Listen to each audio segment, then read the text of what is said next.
A empresa teve vários momentos decisivos em que pensamos: se fizermos isso, vamos chegar lá ou conquistar isso. E você quer que tudo seja a solução mágica, né? Tipo, vamos participar do Shark Tank e de repente, pronto, estamos decolando para sempre. Mas essas coisas realmente não existem, cada coisa é apenas mais um degrau. Tipo, mesmo quando conseguimos entrar na CVS, pensamos, sabe, vamos entrar na CVS e aí, de repente, vamos triplicar a empresa ou algo assim vai acontecer a partir daí. Entramos na CVS, vendemos bem e seguimos. Mas o verdadeiro trabalho começa nessa fase. Ei, você vai curtir essa entrevista com John Shanahan, cofundador e diretor de marketing da Strix. Nós falamos tudo sobre a oportunidade de mercado para cosméticos e cuidados com a pele masculinos, a experiência dele no Shark Tank e como conseguiu um acordo, e as lições que ele trouxe do seu passado como youtuber para o varejo direto ao consumidor.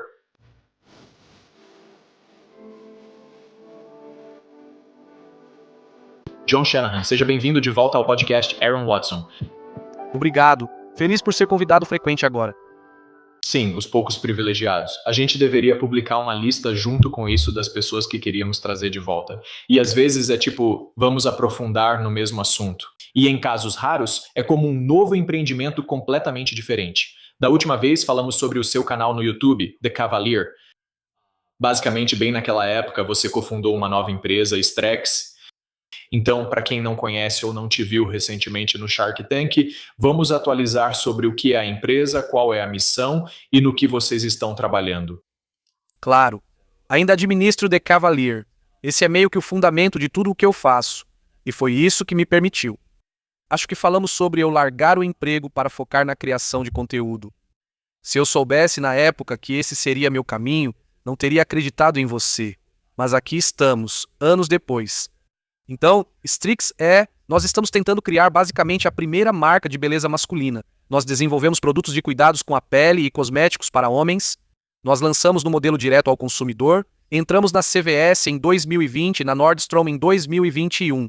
E agora em março, lançamos em todo o país na Target. Então, estamos colocando um corretivo nas prateleiras ao lado de lâminas de barbear, desodorantes e outros itens essenciais de cuidados com a pele. Estamos quebrando algumas barreiras e estigmas aí. E também somos muito ativos no TikTok, que é totalmente graças a você, então tenho que te dar todo o crédito do mundo por isso. Nós almoçamos e Aaron disse, sabe, o TikTok é bem interessante. É uma plataforma de edição e distribuição muito poderosa. Isso foi em novembro de 2019. E eu fui para casa e pensei, beleza, vou brincar um pouco com esse negócio de TikTok. E agora é o principal motor do crescimento da nossa empresa, de uma forma gigantesca. Tivemos cerca de 120 milhões de visualizações orgânicas desde que comecei. E isso mudou tudo, então a gente pode aprofundar em qualquer um desses pontos. Como você disse, participamos do Shark Tank em 13 de maio, o que também foi um processo maluco. Se quiser aprofundar, me diga por onde começar. Sim, vamos falar do Shark Tank, tanto para manter a atenção até o fim, quanto por ser um tema frequente em entrevistas. Mas não queremos apenas repetir o que já foi dito. Quero garantir que falemos de pontos específicos da sua história. Já ouviu falar do Alex Hormozi? Sim, Então, ele tem uma porção de frameworks fantásticos. Mas uma coisa que ele disse, que eu realmente tentei internalizar, é que as pessoas compram um curso online ou vão desenvolver uma habilidade específica, e isso não se traduz imediatamente em sucesso. E elas vão pensar que o curso não funcionou, quando na verdade era só uma das coisas que faltavam, mas estão deixando outras de lado antes de tudo se encaixar. E embora, sabe, talvez eu receba um pequeno crédito por, sabe, te indicar o TikTok. Primeiro, a realidade essa é a base para isso? 120 milhões de visualizações orgânicas. E esse é um canal de marketing válido? Esse diagrama de venda incrível é seu? Já tinha habilidades de produção de vídeo, habilidades de criação de conteúdo, noções básicas de marketing, histórico de falar com homens sobre sua estética, seu visual. E quando isso foi combinado com o motor super fácil de criação de conteúdo do TikTok e a enorme distribuição orgânica que vem com uma rede social em ascensão que os criadores ainda não tinham aderido, você tem uma oportunidade especial impulsionada, tenho certeza. Isso é parte da porta de entrada para todos esses varejistas que você mencionou, além das vendas diretas ao consumidor, sucesso na captação de recursos e todas essas outras coisas. Então, fale um pouco sobre essa experiência de pensar, cara, meu conjunto de habilidades e a oportunidade, a coisa bem na sua frente é quase perfeita, sabe? O diagrama de Venn é como se os dois círculos estivessem praticamente um em cima do outro. Como é viver isso? Porque é o que quem ainda não encontrou procura, não é bem o encaixe do produto no mercado, mas quase o encaixe entre carreira e oportunidade. É, é. Vou deixar pra você juntar todas essas coisas de um jeito que eu mesmo ainda não tinha feito completamente antes. Acho que já comentei. Comecei meu canal no YouTube após fazer uma aula de produção de vídeo no ensino médio, o que me levou a criar o canal. E aí, ao mesmo tempo, né, outra coisa que aconteceu com o TikTok e o YouTube em particular, foi que começou uma corrida armamentista, e ainda existe, para ver quem consegue deixar o vídeo mais polido possível. E isso te leva para um lado muito técnico da produção de vídeo, do qual eu nunca fui tão fã assim. E o TikTok é tipo na correria, filma com a câmera frontal do celular e posta o mais rápido possível, então isso também acabou jogando a meu favor ali. Então acho que na última também deixei eu matar dois coelhos com uma cajadada, só citando Steve Jobs aqui. Você não consegue ligar os pontos olhando para frente, você só consegue ligá-los olhando para trás. Ele diz que só é possível ligar os pontos olhando para trás, não para frente, e isso é verdade. Como tudo o que eu tentei, me esforcei, fracassei, fui mais ou menos, tudo isso acabou levando a isso aqui. Mas também se trata de aproveitar a oportunidade. Então, quando eu voltei para casa depois do almoço que tivemos, eu postei o vídeo. Ainda está em uma página do TikTok, se você rolar bastante. Demora um pouco rolar até lá agora, mas estava meio pronto e, mesmo assim, o primeiro vídeo já tinha cerca de 300 mil visualizações. E eu pensei, tem algo aqui. Vou continuar tentando entender isso. Não comecei a postar e vender muito de imediato, mas tive sinal suficiente para pensar. Ok, estou tendo visualizações, mas ainda não entendi totalmente como funciona. Estou gostando mais de criar conteúdo nessa plataforma do que no YouTube. Houve muita experimentação. Nossos primeiros 10 ou 15 mil seguidores vieram rápido. Depois, acho que consigo encontrar esses dados em algum lugar. Provavelmente levou uns 8 ou 9 meses para irmos de 20 mil para 50 mil seguidores. E aí, de novo, parecia que tinha esse platô toda vez. E isso me lembrou quando eu era nadador no ensino médio, eu ficava mais rápido e baixava meu tempo, e depois passava semanas sem conseguir superar de novo, eu não conseguia voltar para aquele nível. Mas era assim, se você continuasse insistindo e, sabe, tem uma mentalidade que você precisa ter um pouco. E foi isso que acabou nos trazendo até aqui. Se eu tivesse desistido na primeira estagnação, não estaria aqui. Se eu tivesse desistido na segunda vez que estagnei, e até mesmo agora, sabe, ficamos em torno de 175 mil por 3 ou 4 meses. E eu pensei, vou continuar porque, sabe, definitivamente ainda há potencial aqui para uma plataforma mais ampla, o que também é interessante. Você se sentiu atraído pela mensagem de cosméticos e cuidados com a pele para homens como uma oportunidade interessante? Mas então, sabe, meio que juntar isso com a forma como você realmente fala sobre isso, porque não é, sabe, talvez existam outras pessoas como o Gary Vee, que a gente já comentou, que meio que percebem algo assim chegando, mas para a grande maioria das pessoas, isso ainda é uma mudança. Ainda existe estigma, ainda existem ideias que meio que impedem as pessoas de realmente entenderem isso. Eu diria que isso é uma das coisas que nos dá uma vantagem no TikTok, é a natureza controversa do que estamos fazendo. Converso com outros fundadores de marcas de roupas ou de outros tipos de marca, e eles não conseguem o mesmo engajamento que a gente. Para o bem ou para o mal, os comentários negativos que recebemos são bem insanos, como você já deve ter visto. Mas também é como se voltasse para algo muito pessoal, porque foi algo que eu vivi, e eu vi que poderia haver uma mudança. E tipo, ir lá e fazer a mudança que você quer ver foi realmente o que acabou me impulsionando para isso. E então, em relação à questão das roupas, era como se eu não conseguisse encontrar vídeos no YouTube que eu queria assistir sobre as roupas que eu queria comprar. E aí, com isso, foi tipo, ok, literalmente não existe outro produto por aí que possa fazer isso, que possa alcançar esse mesmo objetivo e ainda reduzir a barreira de entrada para os homens. Então, como eu posso aproveitar essa oportunidade? E eu também tive muita sorte porque grande parte do trabalho pesado, do design, da pesquisa e desenvolvimento e tudo mais, foi feito pela equipe fundadora da Strix. E então eles meio que me escolheram como uma pessoa muito boa para, daqui para frente, ajudar a espalhar a mensagem e realmente comunicá-la de uma forma que eu acho que consegui fazer muito bem. E a controvérsia é meio que essa maravilhosa faca de dois gumes, como você disse, do ponto de vista do engajamento, mas também do ponto de vista psicológico, porque uma comunidade, uma tribo, só consegue se unir até certo ponto sem um inimigo. É como, sabe, todo mundo pode acabar brigando entre si, ou simplesmente não se importar, ou não ficar tão interessado. Quando há um inimigo à porta, nos unimos e apontamos nossas lanças na mesma direção por falta de metáfora melhor.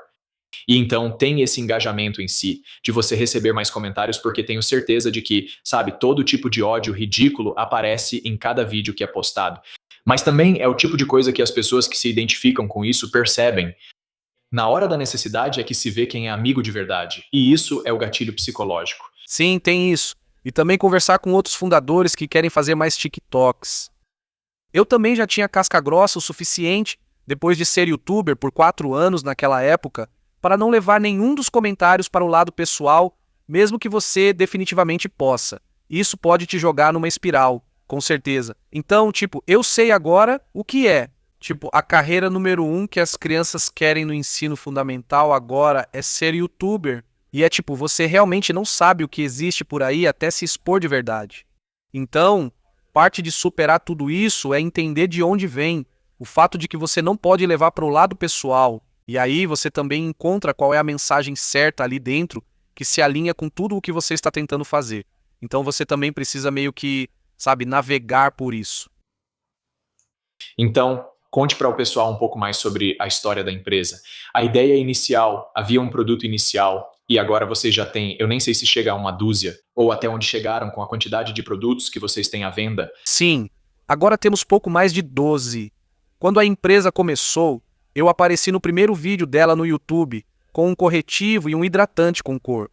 Porque esses eram os 2 produtos que a maioria dos caras estava mais aberta a usar, ou já tinha usado antes, mas não havia uma versão equivalente no mercado para homens. Lembro que, sentados numa lanchonete no Strip District, expliquei: isso é corretivo, isso é hidratante com cor. Você entendeu o corretivo, mas questionou o hidratante com cor. Sabe, existe uma barreira maior aí para entender o que é. Não era tão fácil de compreender. E então, conforme fomos avançando, sempre foi sobre misturar cosméticos e cuidados com a pele. Então, os produtos adicionais que desenvolvemos foram tanto por vermos uma lacuna no mercado, quanto pelo que nossos clientes estavam pedindo. Então, o meu exemplo favorito é o gel de limpeza que nós temos. Nós desenvolvemos porque os caras estavam usando o corretivo, mas ou eles não estavam lavando o rosto à noite, ou o produto de limpeza que usavam não conseguia remover o corretivo. Então eles estavam ficando com pigmento no travesseiro e reclamando com a gente. E aí foi nós criamos um problema que depois tivemos que resolver, mas são coisas em que a gente nem pensa, sabe? Nosso produto para a área dos olhos é um dos maiores sucessos de vendas. Muitos têm problemas ao redor dos olhos. Querem resolver isso e também um protetor solar de uso diário. Quanto mais conseguirmos combinar essas 2 coisas, melhor. Muitas empresas produzem shampoo, sabonete e colônia. E já existem muitos produtos para homens por aí, mas ninguém está realmente abordando a questão da maquiagem. E essa é a nossa oportunidade de realmente aproveitar e não se distrair com outras categorias de produtos nas quais seria mais fácil entrar. Você pode explicar para as pessoas o quão grande é a indústria de cosméticos em geral? Porque isso é algo que, a menos que você seja um nerd de negócios, você não percebe o quão grande é e o quão lucrativa ela é. Sim, então a indústria de bens de consumo é maior do que a de tecnologia. E as empresas que estão sendo adquiridas nesse setor têm múltiplos iguais ou até maiores do que as empresas de tecnologia, mas não é um setor tão novo, né? Acho que é por isso que não recebe a mesma atenção. Mas se você olhar para os grandes conglomerados que possuem todas as marcas de bens de consumo, eles estão adquirindo empresas do mesmo jeito que as empresas de tecnologia fazem. Lembro que percebi isso quando ainda estava na First Insight, após a Muscle Milk ser comprada pela Pepsi. Foi uma dessas transações de cerca de 250 milhões de dólares. Fiquei impressionado e pensei, uau, é possível criar uma marca de alimentos e vendê-la para um grande conglomerado. E aí, na indústria da beleza, é ainda mais ativo, porque há tantas inovações novas nesse setor que as grandes empresas não conseguem fazer isso de forma autêntica. Eles querem comprar a empresa que fez isso certo e integrá-la ao grupo. O desodorante Schmitz é um bom exemplo. Sei que você segue eles no Twitter. Então, Jamie e Chris eles criaram a Schmitz, que é um desodorante natural, ou o Moist com a Native, que foi vendida para a P&G. Mas sim, a indústria da beleza em particular, eu quero dizer que é de 35 bilhões de dólares, tipo, é enorme, e isso tudo é do segmento feminino. E aí, no espaço masculino, o cuidado pessoal masculino está em torno de 5 bilhões, mas o setor masculino é o que mais cresce no segmento de bens de consumo em geral, o que eu sempre atribuo ao fato de estarmos surfando a onda da era Mad Men.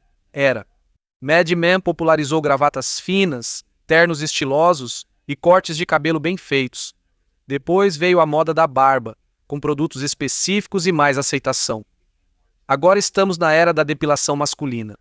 E a nossa aposta é que a próxima progressão lógica disso é tipo, beleza, você já cuida da sua barba, do seu corte de cabelo, já tem sua rotina de cuidados com a pele, mas não importa o quanto você cuide da pele, ainda vai aparecer alguma imperfeição ou outra, e você vai precisar de uma solução instantânea. E é aí que a gente tenta se encaixar. E outra coisa que, bom, sendo totalmente transparente aqui para os ouvintes, eu e minha esposa só fizemos um investimento anjo até hoje e foi na Strix. E o primeiro motivo para essa decisão foi, sabe, eu não tenho experiência para falar sobre isso, mas todo grande investidor anjo sempre diz que tudo começa com quem é o empreendedor de verdade. E você é um daqueles empreendedores que está na minha lista curta de pessoas em quem eu confio. Tipo, qualquer coisa que você estiver fazendo, eu quero estar junto. Porque eu sei que você tem a disciplina, a criatividade e a ética de trabalho para criar resultados realmente incríveis. Além do TikTok funcionar, ele também é um canal de distribuição de marketing eficiente. Tipo, eu não quero reduzir o trabalho duro de construir essa empresa a algo, sabe, muito simples. Mas o conceito dessa linha de produtos que vocês estão apresentando é que a gente já sabe que cosméticos é enorme. Temos grandes empresas de bens de consumo, mas beleza e luxo também estão conectados. Sabe, Bernardo, eu conheço esses enormes conglomerados, eles simplesmente, você sabe, engolem as linhas de beleza da Kardashian ou da Rihanna, porque essas coisas são verdadeiras minas de dinheiro se você tem clientes entrando por causa da estrutura de margem. E muitos desses produtos, como o batom, por exemplo, não estão no horizonte de curto prazo para o tipo de cosmético que os homens potencialmente usariam. Mas o universo de produtos potenciais já é compreensível. O trabalho basicamente é encontrar os que são mais relevantes, reformulá-los para esse público masculino com quem vocês estão falando. E qualquer tipo de risco relacionado ao produto, eu não quero dizer que está completamente fora de questão, mas é muito menor em relação a outros tipos de startups. Pode ser que estejamos em estágio parecido, sem saber se o produto vai funcionar ou se há demanda no mercado, ou algo assim. Isso faz sentido para você? Tipo, a gente olha para esse universo de produtos de cosméticos que já existem para o mercado feminino e tenta selecionar aqueles que seriam melhores para o público com quem estamos falando? Sim, porque o maior problema no mercado feminino é que ele é muito saturado. As mulheres gastam muito mais com o rosto do que os homens jamais gastaram. E sabe, a ideia é que eles cheguem lá. Mas inovar no mercado feminino é muito difícil porque todo produto já foi criado. E no mercado masculino é como um campo aberto, onde os produtos eles só precisam de ajustes específicos para serem mais voltados para os homens, seja levando em conta a pele mais oleosa dos caras, ou o fato de que eles não têm uma rotina de beleza. Não dá para supor que um cara terá beauty blender e pó finalizador. Existem muitos ajustes de formulação para isso. Mas a gente sabe que tem produtos que os caras já estão pegando emprestado das esposas, namoradas ou parceiras, e eles querem uma marca que fale com eles e um produto que seja um pouco mais voltado para eles. Então sim, tem muita oportunidade a ser aproveitada nesse mercado que para mim é curioso porque que ainda não foi explorada. Mas aí é justamente essa oportunidade para a gente construir uma marca de referência nesse mercado. Você acha que parte do motivo é, no geral, como as pessoas se enxergam mais hoje em dia? Então, tipo, antes era só o espelho de manhã e, sei lá, passar por uma janela para ver se não tem lama na roupa ou algo assim. Agora estamos em uma chamada remota. As pessoas já se veem pelo Zoom, em stories do Instagram, FaceTime ou algo parecido. Existe uma preocupação maior com a aparência. Você acha que isso é o principal motivo? Sim, é mais autoconsciência, não é só por causa das chamadas no Zoom. É como quando você sai para almoçar com seus amigos, e isso vai parar no Instagram. Agora todo mundo está diante de câmeras, e câmeras realmente boas. Não são mais aquelas câmeras de celular antigo, de baixa qualidade. É como se você se visse muito mais do que antes. Mas também, agora há uma compreensão melhor de que você pode fazer algo a respeito. Muitos dos comentários que recebemos são tipo, o que é um... Eles dizem, o que é um corretivo? Tipo, eu não fazia ideia de que você podia fazer isso. Ou é tipo, você está me dizendo que eu posso esconder minhas olheiras. Tipo, me conte mais sobre isso. E é que simplesmente falta consciência e educação para os homens nesse mercado, algo que eu experimentei em primeira mão. E por isso que, sabe, as redes sociais têm sido tão importantes, porque você pode realmente explicar essas coisas e depois deixar para eles decidirem. Não estamos dizendo que você tem que usar isso, mas muitos caras querem, eles só não sabem que isso existe. O outro lado é que eles já usaram esses produtos antes, pois o que mais ouvimos é: uma vez eu estava com um olho roxo no dia da foto da escola e minha mãe passou corretivo. Esse negócio é incrível. Muitos caras já passaram por isso, seja por uma parceira ou outro motivo. E adaptar isso mais para os caras é realmente o que abriu esse espaço. Certo. Já vamos falar do Shark Tank, mas antes você citou CBS, Nordstrom, Target. Qual era o quarto varejista em que vocês estavam? A gente está em alguns outros varejistas menores, mas esses são os principais. O grandão. Pode comentar sobre isso? Isso foi de outra era, mas quando começou o boom do modelo direto ao consumidor e vimos empresas como a Casper recebendo investimentos, surgiu a ideia de que era um novo paradigma. Todo mundo vai simplesmente acessar seu site, fazer o pedido com você, e você vai enviar para eles. Nunca vai precisar de uma loja física, nunca vai precisar de nenhum tipo de presença física. E hoje em dia, por exemplo, você entra na Target e tem uma ponta de gôndola para todas essas empresas DTC na respectiva seção da Target, para, você sabe, conseguir alcançar mais compradores em potencial. Porque é assim que, você sabe, eu não consigo nem te dizer quantas vezes fui à Target nos últimos meses, para coisas que a gente precisou em algum momento. Então, você pode falar especificamente sobre o passo a passo para uma empresa iniciante de bens de consumo conseguir um espaço, pagar por um espaço ou ganhar relevância em alguns desses grandes varejistas? E como é esse processo passo a passo? Desde conseguir entrar e colocar o pé na porta, até ter o fluxo de clientes e as vendas necessárias para conquistar uma presença maior nesses varejistas. Sim. Então, DTC foi rapidamente associado como se fosse um novo modelo de negócio, quando na verdade é um modelo de distribuição. Mas sim, você está certo.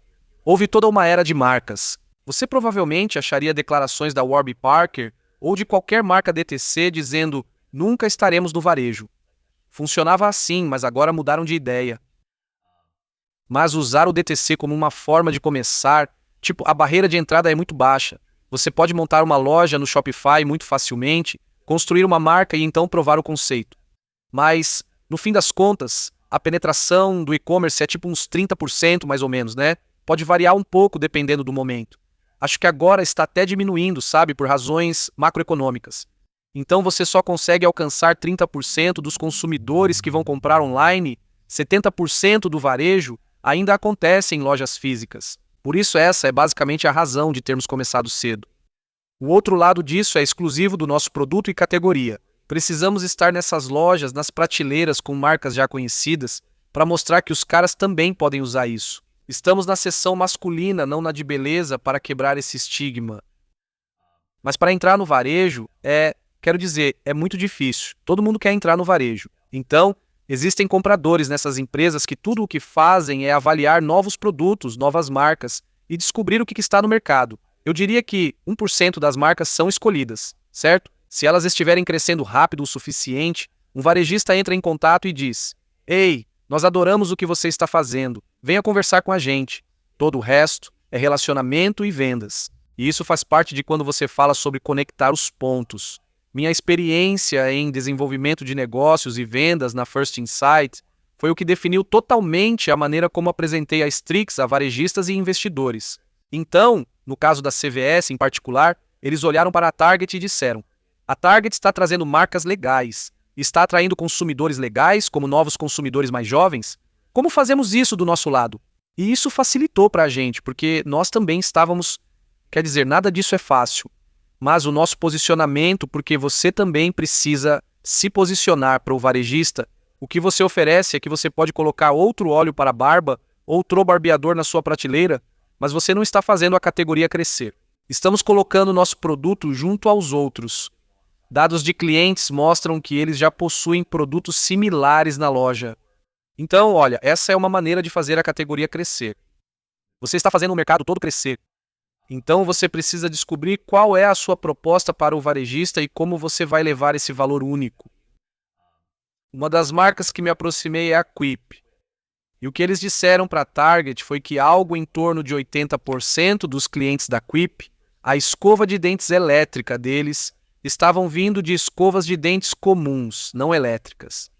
Assim, eles foram à Target e disseram: se captarmos 30% dos compradores de escovas de dentes que iam comprar uma comum, podemos convertê-los. Estamos provando que conseguimos isso. Suas margens e receitas de vendas podem aumentar bastante, já que esses clientes estão comprando de nós online. E eles têm sido extremamente bem-sucedidos na Target com esse posicionamento. Então, é realmente uma questão de descobrir quais são as iniciativas dos varejistas e como você pode complementar, agregar a isso e trazer essas iniciativas. E parte disso é a atração no seu canal direto ao consumidor, no seu site. Se você tem negócios menores, especialmente de alimentos, é comum começar em lojas locais e depois entrar na Whole Foods e em lojas maiores. No fim, sigo dizendo às pessoas, é continuar prospectando e fazendo ligações, achando a pessoa ou comprador certo para apostar em você. E não desistir, pois muitas marcas se candidatam 3, 4, 5 vezes. Às vezes, simplesmente não é o momento certo. Basta seguir construindo e crescendo, e quando voltar será o momento certo.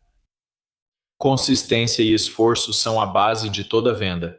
Quero recapitular alguns pontos que você mencionou. Você pode me corrigir se eu estiver errado, pois também falo com quem quer vender e ser melhor vendedor. Mas será que tenho os argumentos certos e conheço os gatilhos que fazem as coisas acontecerem? Então, uma delas é se você conseguir provar vendas de alguma forma. Olha, estávamos nessa pequena loja boutique e esgotamos o estoque ou tivemos números realmente bons.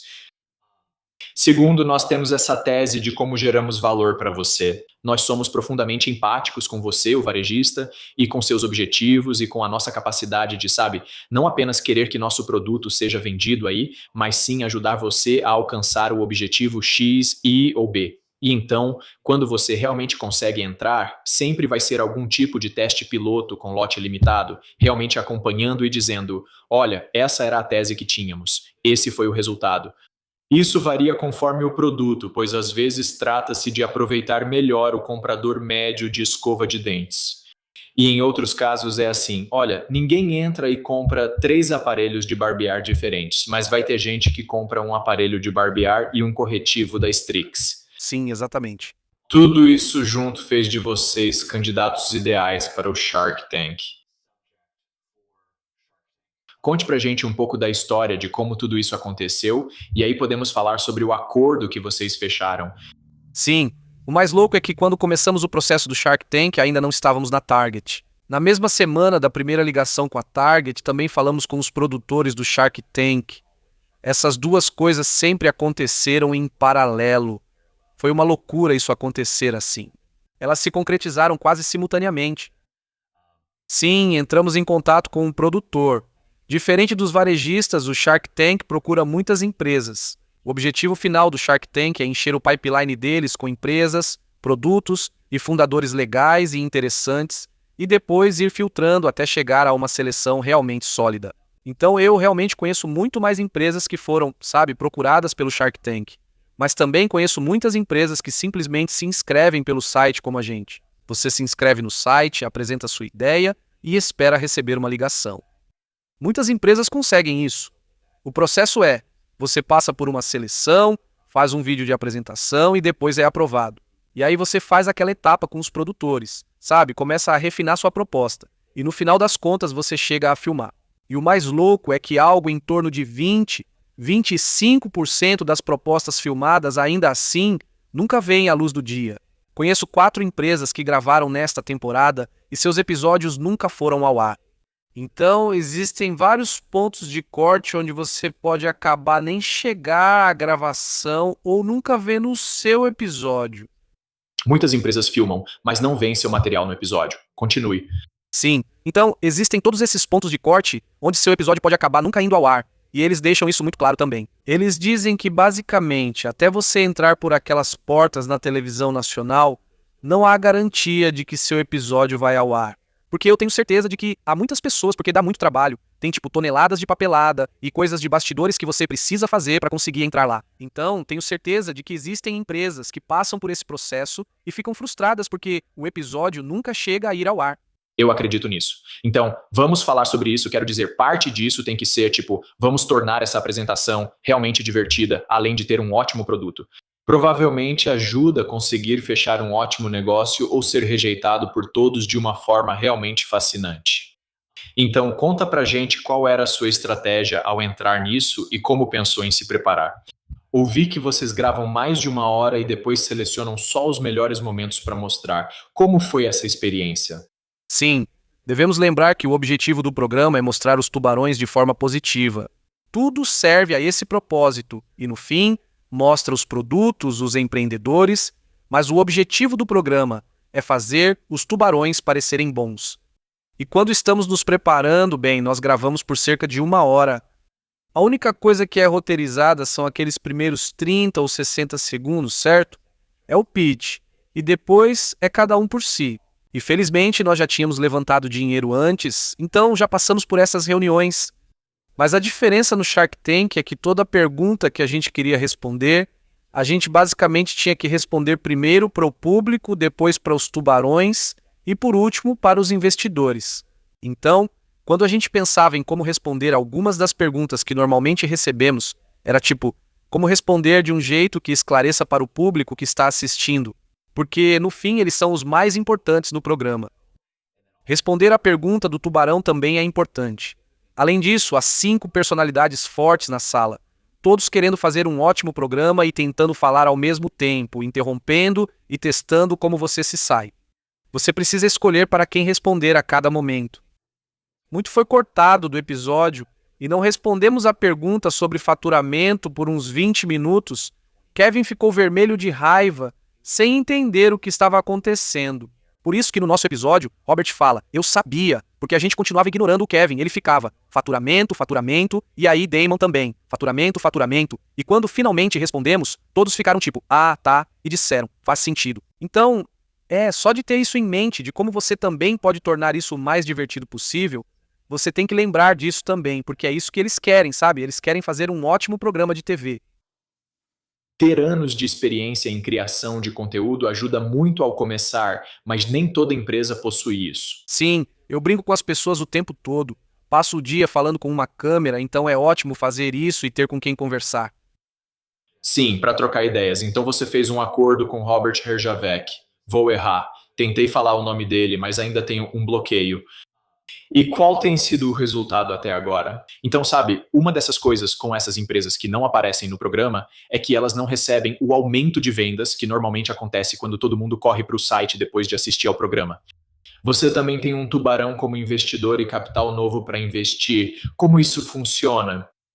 Sim, então eles acabaram cortando algumas das negociações também, que eu achei divertidas. É como se eles incentivassem isso. No final das contas, Robert não cumpriu algumas das promessas. Não sei até que ponto devo falar mais sobre isso. Mas não, nós fizemos a empresa crescer.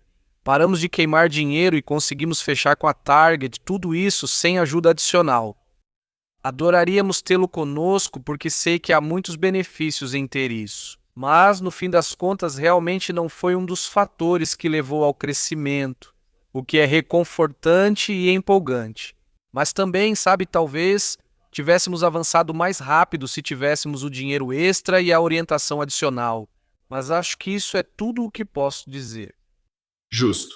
E quando o programa foi ao ar, você viu um aumento maluco no tráfego do site na conta do TikTok? Como foi isso? Sim, o mais louco é que estávamos em uma lista do primeiro trimestre das marcas DTC que mais cresceram, monitorada pelo SimilarWeb, e isso terminou em março. Então, estou muito curioso para saber se vamos conseguir isso de novo, mas no segundo trimestre, porque sim, o tráfego no site foi insano. Nunca chegamos nem perto de tantas sessões simultâneas, porque assim que a gente entrou no Shark Tank, certo? O pico ocorreu porque nossos logos nas camisetas fizeram as pessoas pesquisarem no Google. E o que também é interessante, porque eu sei que outros fundadores participaram de temporadas anteriores, é que como o streaming está tão presente agora, não é só aquela coisa das 8 da noite de sexta-feira. Quando chega no Hulu, após 24 horas vem o sábado, o domingo. Até hoje ainda recebo mensagens. Acabei de assistir ao seu episódio. Então é como se, já que assistir sob demanda é tão comum agora, as pessoas vão acabar assistindo ao Shark Tank ao longo da semana. E eu acho que, enquanto antes era muito intenso naquele segmento de 2 horas, quando o episódio ia ao ar, agora está meio que espalhado por alguns dias, o que eu acho ótimo. E, sabe, a gente definitivamente viu isso continuar. E, no fim das contas, a gente atingiu um novo patamar diário de receita, depois do Shark Tank, que eu espero que não diminua. Tem sido muito bom.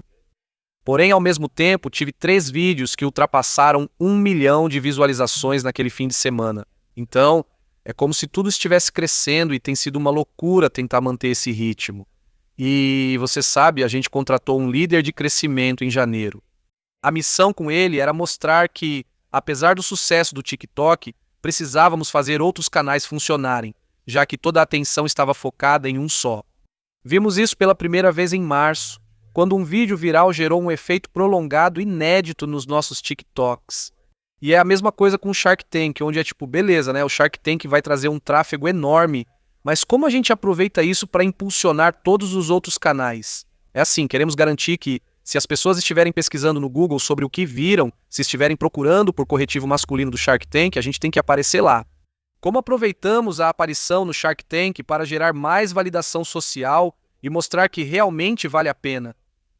Esse é outro ponto em que estamos focando.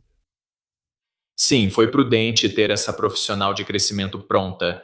Gostaria de saber mais sobre como você avalia alguém para essa função. Outra coisa que penso é onde esse tipo de crescimento pode ocorrer no futuro, parecido com o efeito Volkswagen. Quando você compra um Volkswagen, passa a notar todos os outros na estrada. E nesse mesmo sentido, se você conseguir, sabe, colocar o produto na Target, CVS, Nordstrom, alguém que normalmente passaria direto, isso apenas seria parte da confusão de coisas que passam pelo seu campo visual sem que você perceba conscientemente. Sua capacidade de agora se destacar para eles no meio dessa confusão, por causa do fato de que eles ouviram vocês apresentando, seja lá o que for, 8 minutos no Shark Tank potencialmente cria um pouco mais desse impulso agora e no futuro. Porque alguém pode assistir aquilo e depois voltar algumas semanas depois e ver de novo. E isso, sabe, talvez se traduza em vendas ou talvez se traduza em eles contando para alguém sobre isso e assim por diante. Sim, essa é uma das maiores lições. Houve muitos momentos na empresa em que pensamos, ok, se fizermos isso, vamos chegar a esse ponto ou vamos conquistar isso. Você quer uma solução mágica, né? Tipo, aparecer no Shark Tank e decolar para sempre. Mas não é assim, isso não existe. Cada passo é só mais um degrau. Tipo, mesmo quando entramos na CVS, pensamos, vamos entrar na CVS. E aí, pronto, vamos triplicar a empresa ou algo assim vai acontecer a partir daí. Foi tipo, não, foi assim. Entramos na CVS, vendemos bem, e aí você só continua, mas o verdadeiro trabalho começa ali. Foi assim com o Shark Tank. Trabalhamos muito para chegar até lá e chegar à data de exibição. Mas aí foi tipo, é aí que o verdadeiro trabalho começa e isso só vira mais um degrau nessa jornada. E como tudo, acho que todo mundo procura aquela solução mágica, mas na verdade é só continuar investindo tempo e esforço a partir daí. É isso.